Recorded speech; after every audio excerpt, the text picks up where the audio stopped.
All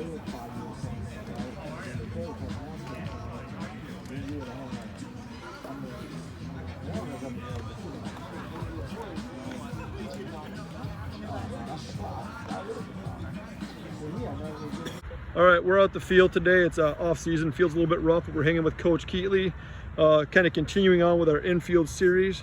Coach Keatley, I often see people kind of inquire as to what you're doing when you're warming up before a game. I was wondering if maybe you could take us through one of the segments of your normal routine and explain how that actually translates to your play on the field.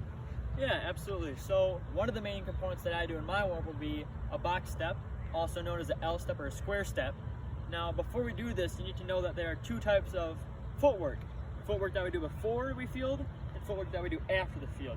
Now, this would be after we field the ball. So when I'm doing this, it would look something like this.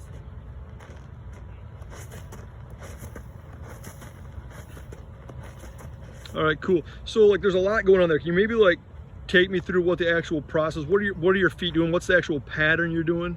Absolutely. So when we're fielding the ball, getting down our stance, we're going right to left foot and left to the bag. So if I slow it down, it's field, making that 90-degree angle towards the bag. Okay, so the feet towards the bag at the end, is that the important part that we're looking for? Yeah, so after you're fielding the ball, you always want to make sure, no matter where you are, if you're feeling a little bit like this, always towards the bag, line your feet up nice and square. So what type of ball do we normally would you play this type of foot pattern off of? Is this a backhand? Is this a center ball? What type is this? Normally, this would be a forehand ball, and especially when you're in the 6-hole, is probably when you're going to see it most commonly. If I'm coming across, shooting a forehand, L step. Okay, so what about, can you take an L step into like a 2-step pattern or a 4-step pattern, or does it depend on the player? What do you do with that?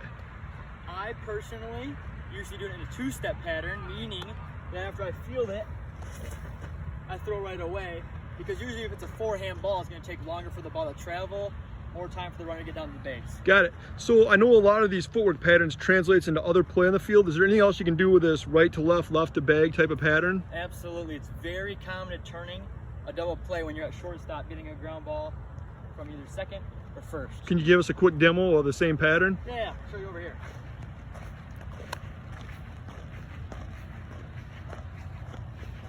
So let's just pretend that our bag is right here for now. Okay. If I'm receiving a ball from second base, coming across, chopping my feet, fielding the ball, L step. Got it. Ready to throw. Hey, thanks for your time today, buddy. Absolutely.